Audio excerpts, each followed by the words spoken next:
Hey everyone, thanks so much for tuning in. I'm Jessica. I'm the content lead at Globe Content Studio, which is the content marketing division of the Globe and Mail. And we're back with another episode of Studio Sessions, our live chat series about all things content marketing.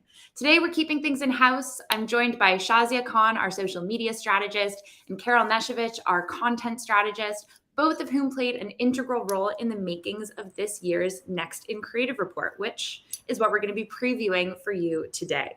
First, I'll give you a little bit of background. What is the Next in Creative report? It's an annual forward-looking report that reveals and contextualizes what we at Globe Content Studio are seeing as the emerging trends that are essentially representing the future of content marketing for this year and definitely the years to come. And throughout this report that we put out every year, we offer up ideas not just on what's to come, but how to use those insights to really drive opportunities for brands. The idea very much being that we're leaving you with a little bit of inspiration, some examples that are concrete, but also some real takeaways that are going to inspire your next content marketing campaigns. So today, the idea is that we're going to give you a sneak peek at a couple of the trends that are coming out in our 2023 edition, which is dropping on January 31st, the last day of this month. And Carol, I want to start talking about what you looked into. You were taking a look at the retail industry, which of course is coming off nearly 3 years of what I would refer to as e-com dominance. So what's happening over there? Yeah, so you're right. We know lockdowns accelerated online shopping in a huge way. All of a sudden, people who had never even considered shopping online before were buying absolutely everything online. And our data shows that, well, lots of data shows that these new shopping habits have stuck around as people realize they actually really like online shopping. But at the same time, in-store shopping isn't dead, especially now that people are out and about more freely. They absolutely do still want to shop in person, and the data is showing that too. But when they make the effort to go to the store, it's got to be worth their while, and the experience has to be good. Whether that means just a stress-free shopping trip where everything's easy and nothing goes wrong, or a shop with an added bit of entertainment, like some cool high-tech features in the store, or cooking demos, or live music, or anything like that. And that's sometimes called retailtainment. So this idea of omni-channel retail has been around for a while, and it basically means when all of the shopping modes are seamlessly integrated, whether it's in person, online, or anything in between. But the past couple of years have really kicked that trend into overdrive. And we believe it's going to just keep evolving and growing. I like to say that retailers are feeling the need to be everything, everywhere, all at once. And that doesn't just mean traditional brick and mortar stores making sure they've got great e-commerce. It's much more than that. So it's online first retailers opening up physical stores or showrooms, or even brands incorporating online tools into the in-person shopping experience in all sorts of different ways. And a good example of omni-channel in action is Amazon's new clothing store, Amazon Style, which launched in 2022. I think there's just 2 locations right now in the United States, but I'm sure it's going to grow. But it's a physical store with lots of high-tech bells and whistles. For example, in the store, there's only one of each item on the store floor, and it's like showroom style. So shoppers go around and scan the barcodes of the things they want to try on, and what their size is. So that's like the online shopping part of it, but it's in real life. And then when so someone comes around, grabs their stuff, puts them in a fitting room, and then they can go, like they get a little notification on their phone and they can go try on the clothes. And it's sort of this merging of online shopping technology with the in-person experience. And we're seeing lots and lots of kind of cool examples of things like this happening in this space. Which I thought that was really neat. I'd like to try that sometime myself.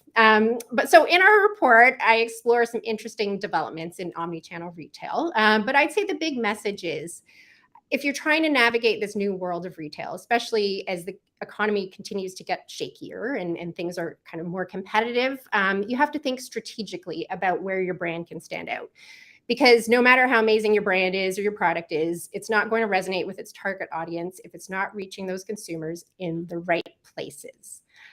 So you need to figure out where people will first encounter your brand, where they'll learn the details, and where they'll actually make that purchase decision. So your customers should never go looking for something that you don't offer. And that goes for payment methods too. And brands need to ensure that they're engaging and retaining customers' attention at every touch point.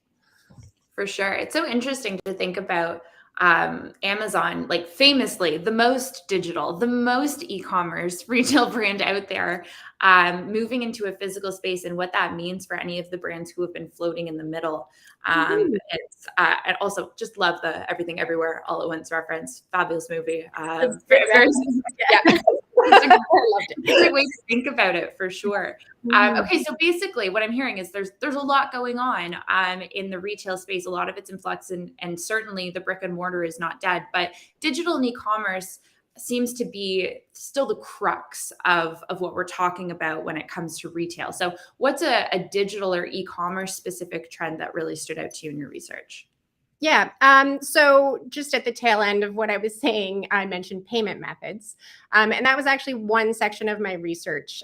Expectations are really high in terms of people wanting to pay the way they want to pay.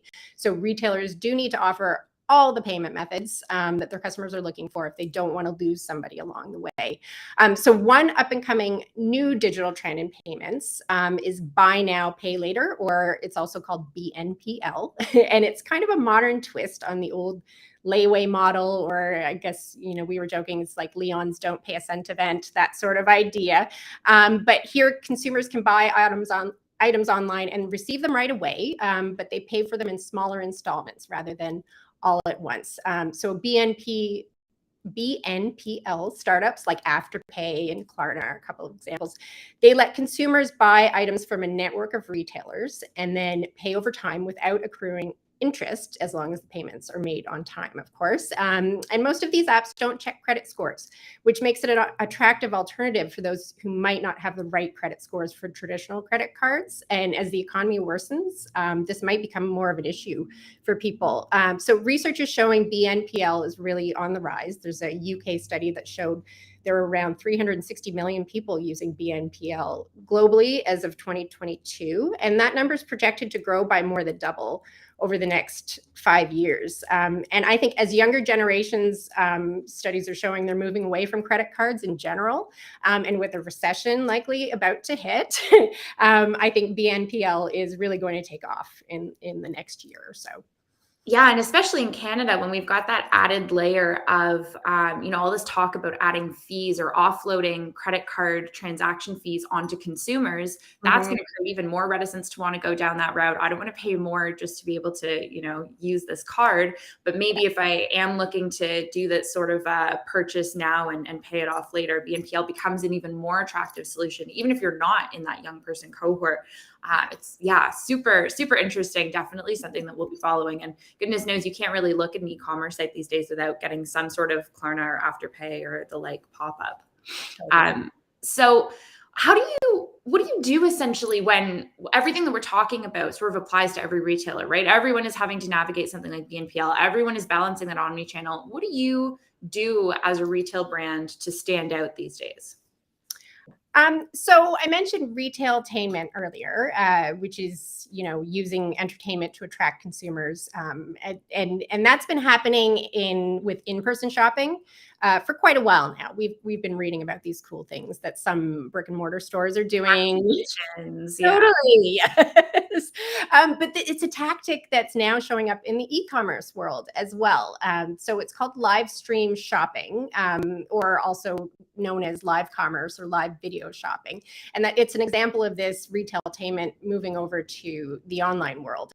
And what it is shoppers watch a live host or hosts online, and they're showing off a particular product in an entertaining way. And viewers can just press a button to purchase it directly during this live stream.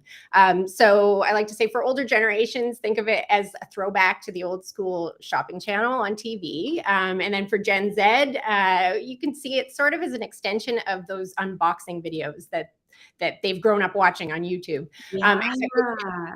Fun. Oh my gosh, between the layaways coming back through BNPL and like the TV shopping, there's so much like that's kind of a throwback revive. It's really interesting stuff. Reimagining old trends. Yeah, definitely. And with live stream shopping, the host is engaging with their audience in real time, and the viewers can instantly order whatever product they're seeing on screen. So it's really cool. And this trend first took off in China about 5 years ago, but it's now reaching North American audiences more and more, with major retailers trying this trend out. Just one example, Ardennes, the clothing and accessories brand, has really embraced this. So they put on regular shopping events called Ardennes Live online.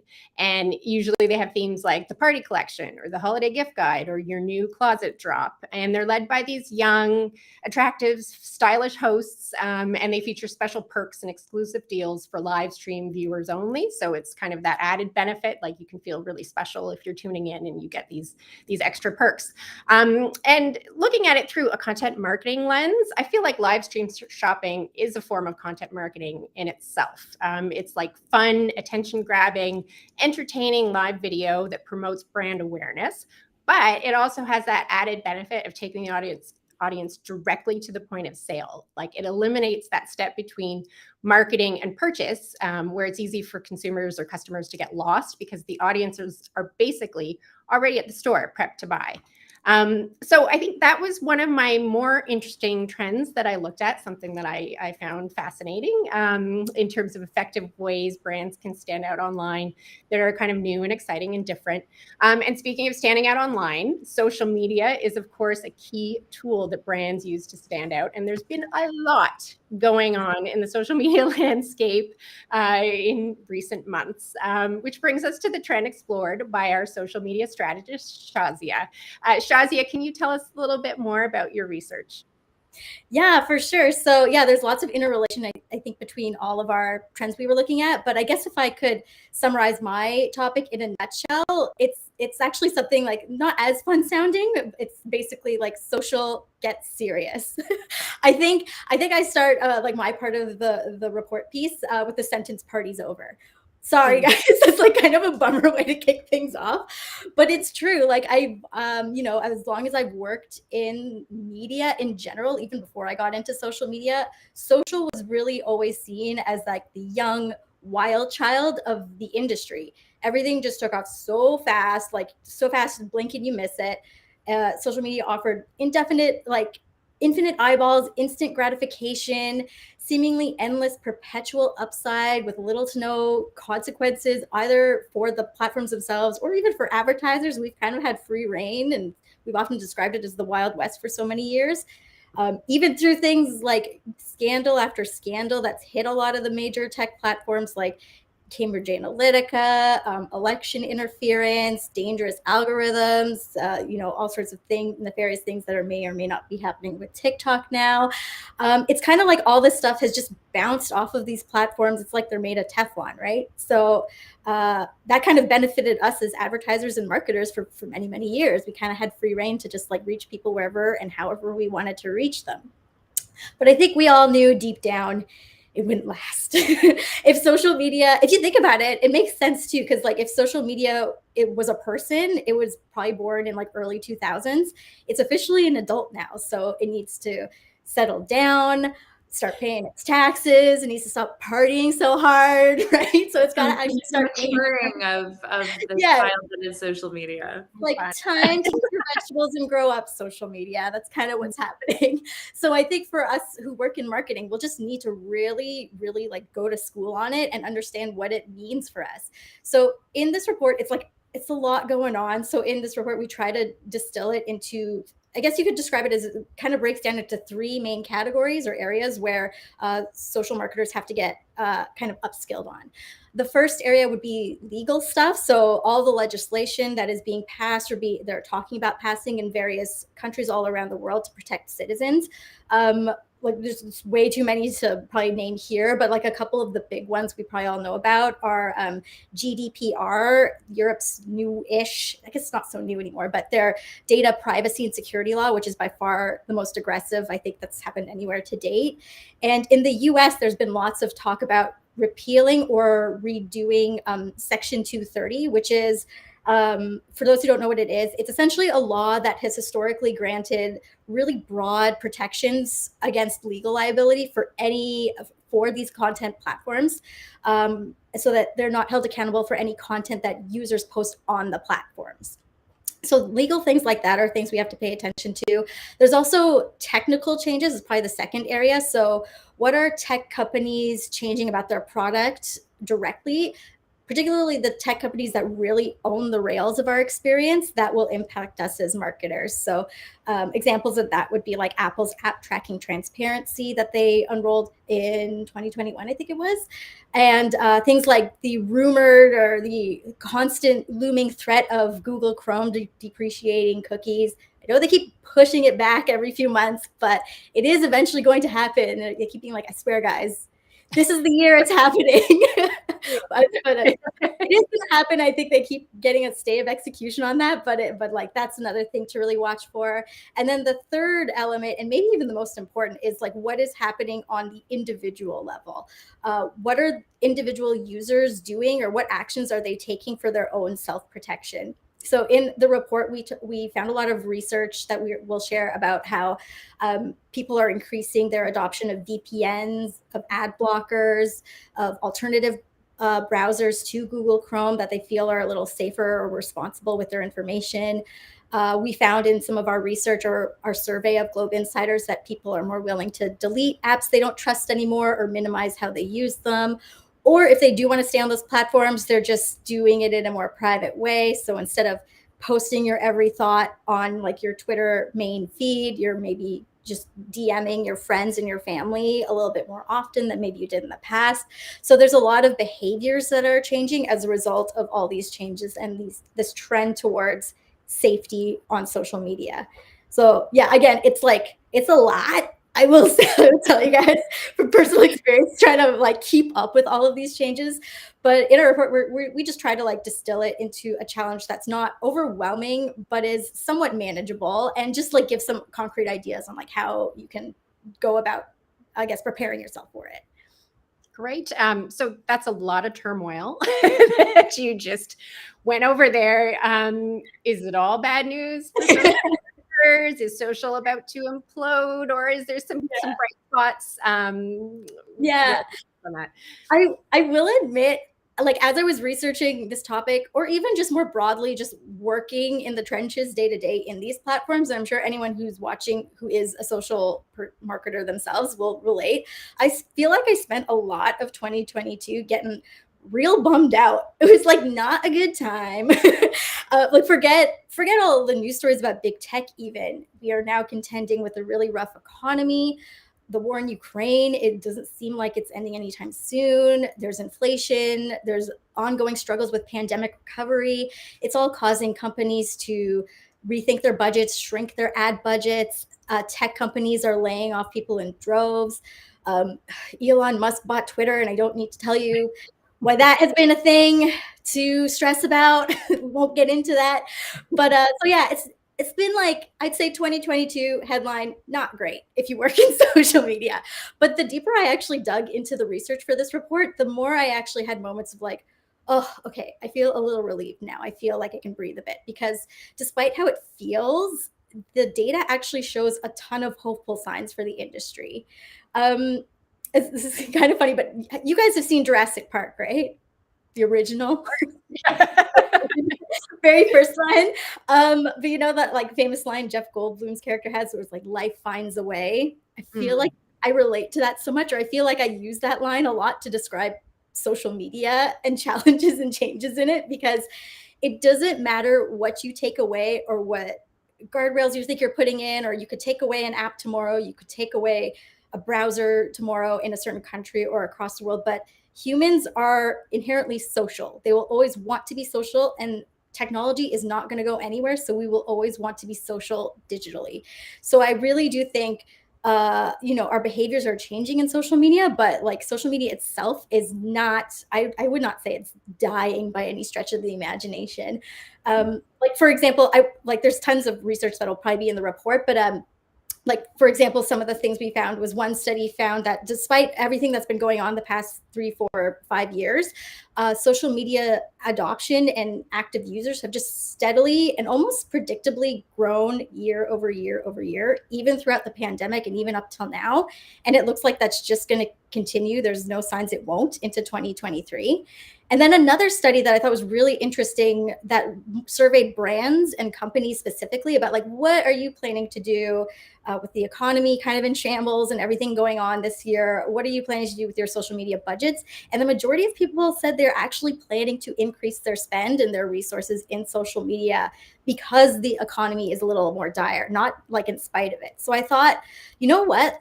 It's tough times, but there are lots of signs that this stuff isn't going anywhere, and we just have to kind of adapt our mindset around how we market in the space. Definitely. So what are some tangible things that brands can do to prepare for this new world of social media?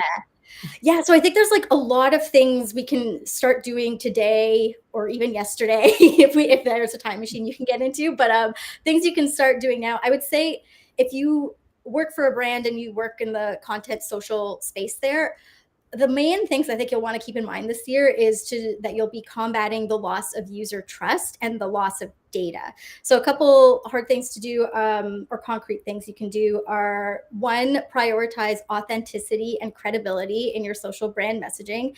That's probably super obvious. You probably already have authenticity written somewhere in your brand guidelines or brand voice guidelines somewhere, but whatever you can do to highlight it, increase the font size, put it to the top of that section in your like brand guide, do it, because people are just going to become more or just increasingly skeptical when they're on social media specifically. So anything you can do to regain their trust, even if you feel like you haven't done anything to lose their trust, like anything you can do to make them feel like we're on your side, we're not using your information inappropriately, is worth doing.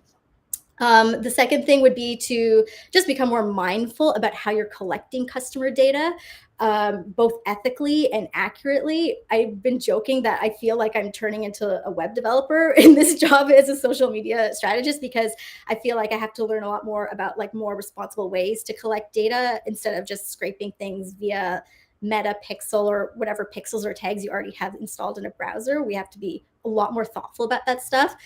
So that's another area I would recommend looking into as well. And then probably the final thing, maybe the most important thing, is just to experiment. Like, experiment way more than you're doing now, even if you're already doing a lot of experimenting. Try out different platforms you've never thought of using. That's what we're kind of doing in-house right now. Try different creatives that you wouldn't have thought of using. Get into stuff like maybe try carousels if you've never tried a carousel on social media before, or like look into VR, AR, other interactive means of translating a vision on social. I know like when times are tough like this, the natural reaction is to retreat and like go inwards and like pull back on things. But I feel like we're making the case that you actually need to fight that urge and do the opposite, kind of go more in the direction of trying unusual things, because whatever has worked for you for a year, 5 years, 10 years on social media could instantly go away tomorrow.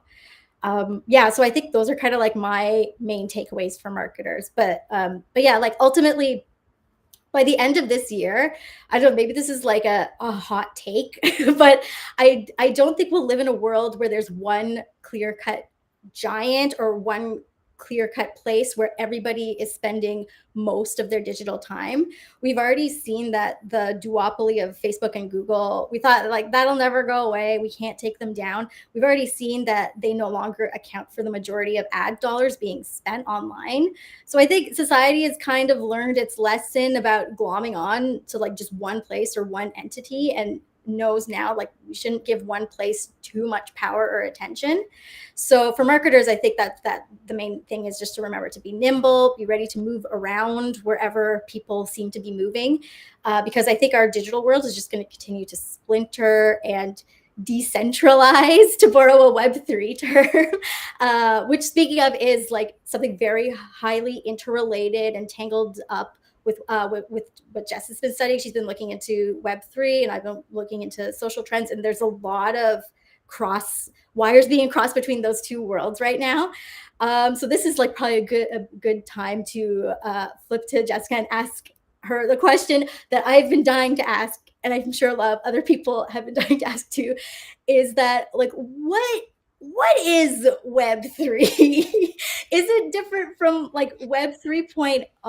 I feel like there's all these terms like blockchain, metaverse, newfangled doodads and gadgets that I like. It's like so hard to keep track of. So I guess, yeah, like, is there an easy explanation to what Web3 or Web 3.0 even is?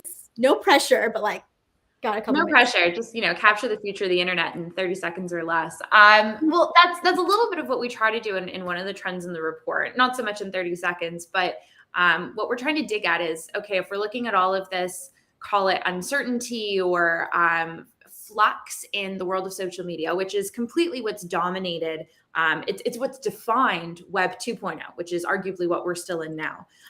It's defined by the concentrated, centralized, 10 or less destinations that are predominantly social media platforms and search engines that house the majority of the internet and its audience.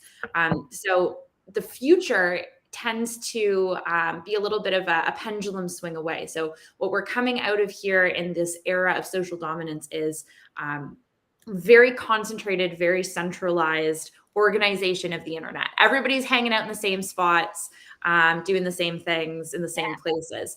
But that's not feeling so comfortable now that we as users and also other brands are realizing that those houses, those social media platforms own everything. And they're giving us the permission as the users to engage and have the opportunity to be ourselves on their platforms. So what we're starting to look for as users and brands is, well, how can I still be myself? How can I hold on to my data? How can I control my privacy without losing all of the amazing benefits that the internet has given us by virtue of connecting us all over the world? That is the basis of the overarching kind of mission of Web 3.0, the third iteration of the internet.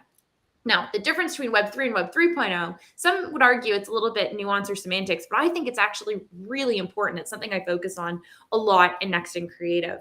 Web 3.0 was originally coined by Tim Berners-Lee way back in 2006, which is like, Instagram wasn't even a thought, and we're already talking about the third one. I didn't realize it that long ago. Crazy. It was a long time ago. Yeah. So Tim Berners-Lee is the computer scientist who's credited with inventing the World Wide Web. So you can call him, an authority on this thing called the internet. Yeah. Coined that term Web 3.0 way back when.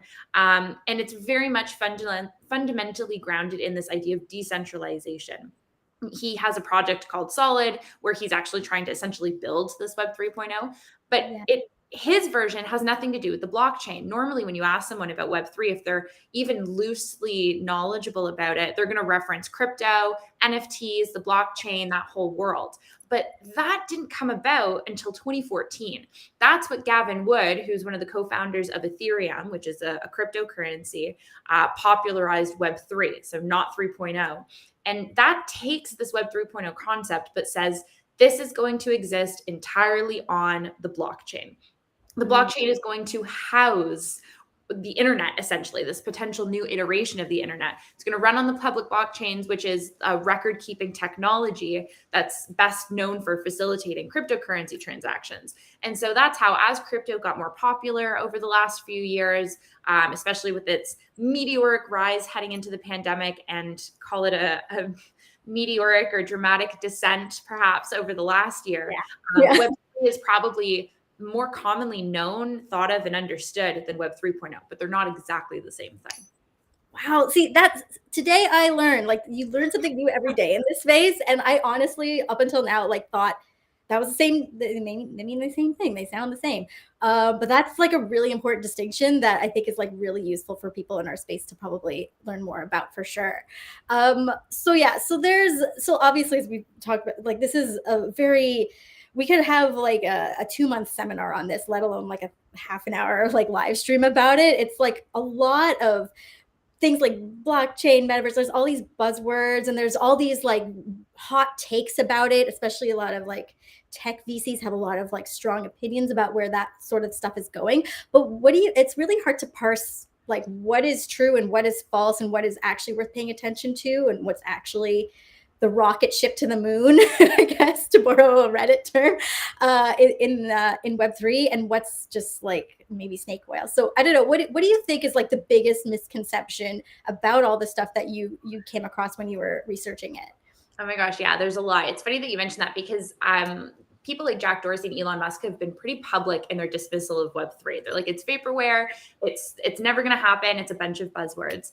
But to me, the big misconception is that if you're not on board with the blockchain, you're not on board with the future of the internet and Web 3.0 in this decentralized vision, because you can't get hung up on that now that we have this understanding that like it doesn't have to be the same thing. There are different approaches to decentralization that aren't necessarily reliant on the blockchain. The blockchain might be a tool. It might be part of the toolkit that's used to build Web 3.0, but it won't necessarily be the fundamental founding basis. So that to me would be kind of the underpinning myth busting that I'm trying to do through this trend.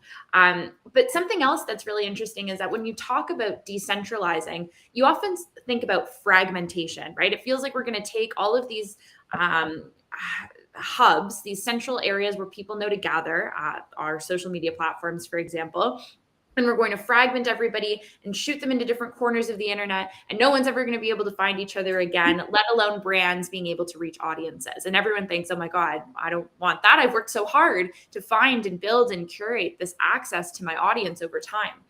But that's a misconception too. Decentralized data is not death to community by any stretch.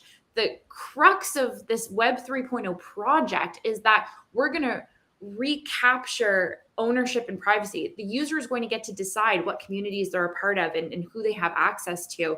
And then they're going to willfully engage. They're going to say, hey, I want to be a part of. And that is an active, engaged audience member who is personally choosing to be exposed to your brand, not just getting targeted with ads because they once glanced at something and then it's in their cookies for the next 6 months. You're going to get a more quality community. You're going to get a more engaged audience. That's a phenomenal thing for community. It might be a smaller audience, right? So that conversation of quantity versus quality is going to be, I think, a central tenet for brands. We all like to say, oh, we want a quality audience, but most of us are still looking at things like page views, impressions, reach, things that are determined by size, right? And not by who it is that makes up that audience. So we're going to need to make a real shift to really make it in this future space and future state of the internet. But I think it's going to be a shift that's overdue, perhaps. Yeah, for sure. And I think deep down, I think a lot of us who work in marketing, we all know like ultimately that is going to be for the greater good. I know it sounds like on paper, oh no, our goal is make number bigger. That is our whole goal. Make impressions bigger, make conversions bigger. But like maybe it's like we just need to start really rethinking about like it's not about making the number bigger. It's about getting more bang for your buck, better return on investment, and just like having a better quality of life and better quality of your business. So like it sounds really dire if the numbers get smaller, but it actually doesn't mean that. So I think absolutely. It's like so much more hopeful. I think even like you reference, Jeff Goldblum making a lot of appearances today in our chat with the Jurassic Park line, but it's almost like, life finds a way, like community finds a way, like audience finds a way. If you're building a brand that solves a problem or resonates for a certain target demographic, they're going to find you. There's a world in which brands exist and seek them out instead of the other way around, where it's constantly audiences trying to convince and beg and borrow and steal their audiences to engage with them, right? Like to change that narrative and to change that balance of power, I think will be a bit of a tidal wave for sure. For sure. Yeah, absolutely. So I guess because the stuff is super complicated, or it can sound really complicated, but I feel like I'm less intimidated by it now after you explained it a little bit more. But I guess just like in terms of, we're all about like figuring out, okay, so this is all really great information. Okay, so what can I do like on my computer as a marketer, like right now to like put this information into action? Do you have any like tips for what brands or what advertisers should tangibly start doing to leverage the power of like the future of Web 3.0. I'm gonna confuse those all the time. Web 3.0. Well, that's it. Like this is always the crux. And this is where trend reports can sometimes get really like ethereal and like in the future, this is what's going to happen, right? Which is really something that we, as you all know at Globe Content Studio, try to push back against, because we don't want to be just kind of talking about what we think maybe could sort of happen in the future. We want to say, hey, we think this is where your industry's going. We think this is where design is going, or content is going, or audiences are going. And here's what to do about that now. So a future forward-looking report, but with here's what you could literally open up and build a content marketing plan around tomorrow. That's really the goal, right, of Next in Creative. With Web 3.0, that's particularly tricky because I mentioned at the beginning, it's still pretty much Web 2.0. We're in like late end stages of Web 2.0, but that's still where we are. We're still in the centralized internet. So looking ahead to Web 3.0, what can you do today as a brand? The first thing is start addressing that quality over quantity thing that we were just talking about. Start reframing how you evaluate success of your campaigns to put that emphasis on quality and investing in fostering those quality consumer connections over just amassing like the largest audience possible.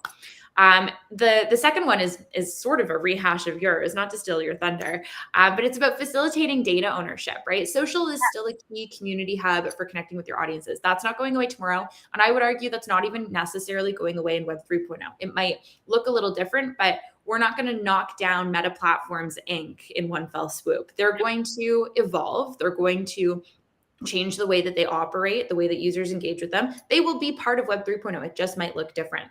But so in the meantime, it's honestly possibly a way to start thinking, hey, how can I help my users offline themselves outside of the social space while still making sure that I'm engaging with them in those spaces too? Diversifying those community streams. So this could look like something as simple as what we do every month, which is run an email newsletter, right? You're still, of course, reliant on your Gmail or whatever you're using, but you're reaching them in a direct format. You're arriving in their inbox at whatever cadence you agree to. There's also some really interesting stuff happening with RSS feeds, which are more of like a Web 1.0 situation. I was going to say, like Carol talked in retail, right, about like how things are coming back again. We've got layaway plans, we've got TV shopping channel, and we've got the RSS feeds. Everything's coming back around. But it's because if you wanted to access the information that's being shared on a certain brand social feed, but you've decided, I don't want to have a social account on that platform anymore, you can use something like an RSS feed to get that information directly to you in an offline format. That's a really great way to leverage still using social to reach people, but not forcing them to be on that platform if they're not comfortable from a data perspective. And then there's also going to be the experimental platforms that come out. We talk about this in more detail in the report, but there's some really interesting stuff coming out. There's a product called Niche Club that a futurist Lindsay Lindsay Angelo introduced to me. It's really neat. And it's this idea that you essentially can own stake in like a community group that's built around really niche interests, like apartment balcony gardening or whatever the case may be. Like something really specific. Fascinating. Yeah. It's so interesting, right? I've already signed up for the beta and that's it. Like we're early, right? We're talking like I'm waiting to get access to the fake version of this product, but that really that's a space where you can start to play a little bit. What I would say is this is not the time to drop your social budget and move it into the metaverse budget or the Web 3.0 budget. But if you have dollars that you use for experimentation, this is the space to use it. So now is the time to start dipping your toe in, is essentially the takeaway here. Don't rush in blindly to whatever everyone's doing. You don't have to be in the Roblox world right now if it's not a fit for you and for your brand and for your audience. But think about where your audience is kind of nosing around in and head in that direction. That's very much the sense for me. For sure. It sounds like, I feel like experimentation is going to just be the name of the game in 2023. I think that's like the through line through all of the trends we've been looking at this year. And it's just going to be like, just try it, throw it against the wall and see if it sticks is kind of going to have to be like the ethos for this year. We're calling it the spaghetti year. Spaghetti year. Oh, I love it. Oh, now I'm hungry. But yeah, no, that's perfect. But yeah, okay, cool. So I think just checking to see if we have any questions from the audience. I don't see any questions, but if anyone has any questions about this stuff, obviously you know where to find us. You found us right here. So like hit us up on any of our social channels or sign up for our newsletter. And feel free to reach out to us. I think our email is gcs@globeandmail.com. And yeah, if you have any other questions, definitely let us know. But I think that's pretty much it. So Jess, I'll throw it to you to wrap her up. You want to let everyone know where you can find the report. Thanks so much to the two of you, Shazia, Carol, for taking the time to chat today. You can find all three of us here on LinkedIn. We're always happy to chat more about our various trends and the work that we do at Globe Content Studio. A reminder that Next in Creative 2023 is being released to the public on January 31st. This is a free to access trend report. We're not gatekeeping, just girl bossing. So you'll be able to access it by subscribing to our newsletter at globecontent.studio/newsletter. You can see that at the bottom of the screen here, and you're going to get it straight to your inbox. But all you have to do is sign up with your email and you'll have access to all of those insights and even more importantly, all of those practical takeaways for content marketers. If you do have any questions about Next in Creative or the day-to-day content marketing work that we do at GCS, you are exactly right, Shazia. You can email us at gcs@globeandmail.com. And lastly, don't miss our next episode of Studio Sessions. The series is ongoing. In February, our Drive editor, Jordan Chitley, is going to be digging into what's to come in the world of electric vehicles and infrastructure. And that's a little spoiler teaser for you as well, because he's also the brilliant mind who talks about everything to come in the world of electric and infrastructure in Next in Creative as well. So lots to come on that front. Make sure you follow us on all of our social channels at Globe Content so that you don't miss anything. And thank you for joining us today. Thanks, everybody. See you next time. Bye. Bye-bye.